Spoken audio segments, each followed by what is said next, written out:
இன்றைக்கி கிட்டு சமையல் ரெசிப்பியில் நம்ம பார்க்க போகிறது ரொம்ப சீக்கிரமாக பண்ணுற புதினா சாதம் தான். இதுக்கு ஒரு கைப்பிடி அளவுக்கு புதினா எடுத்து நல்லா இது மாதிரி அரைச்சி எடுத்துடணும். அதுக்கப்புறம் ஒரு 2 வெங்காயம், 4 பச்சை மிளகா, 2 தக்காளி இதெல்லாம் சின்னதாக சாப் பண்ணி எடுத்துடணும். கடாயில் எண்ணெய் விட்டு பட்டை, கிராம்பு, ஏலக்காய் இதெல்லாம் போட்டு தாளித்து இந்த வெங்காயம், பச்சை மிளகாவை நல்லா நைஸாக வதக்கி எடுத்துடணும். வெங்காயம் நல்லா வதங்கின பிறகு அந்த தக்காளியும் சேர்த்துடணும். பிரிஞ்சி இலையும் சேர்த்துடலாம்.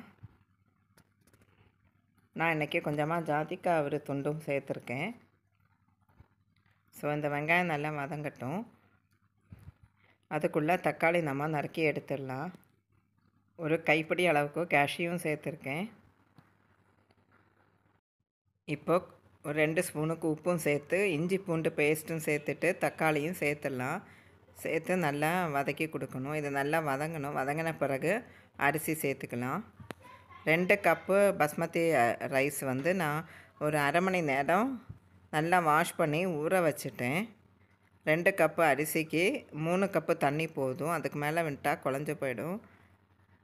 3 கப்பு தண்ணி விட்டு ஒரு 2 விசில் வரணும், அவ்வளோதான். இப்போது நான் சேர்த்துருக்கிறது இஞ்சி பூண்டு பேஸ்ட்டு தான்.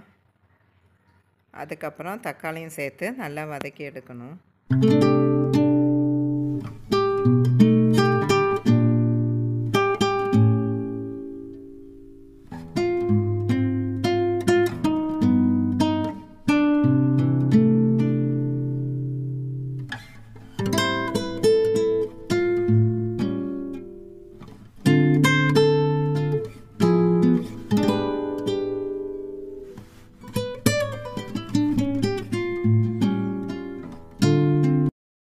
இப்போ இது ரெடி ஆகிடுச்சு. நம்ம அரைச்சி வச்சுருக்கிற புதினாவும் சேர்த்து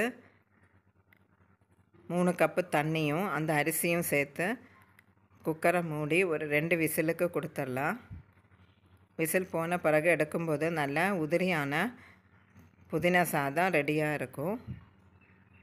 கண்டிப்பாக நீங்களும் இந்த ரெசிபி பண்ணி பாருங்கள். இது உடம்புக்கு ரொம்பவே ஹெல்த்தியானது. இந்த புதினா ரைஸுக்கு நம்ம முட்டை தொக்கு இல்லை ஏதாவது ரைத்தா அந்த மாதிரி சாப்பிடலாம். இந்த வீடியோ உங்களுக்கு பிடிச்சிருக்கும்னு நினைக்கிறேன். தேங்க்ஸ் ஃபார் வாட்சிங் திஸ் வீடியோ.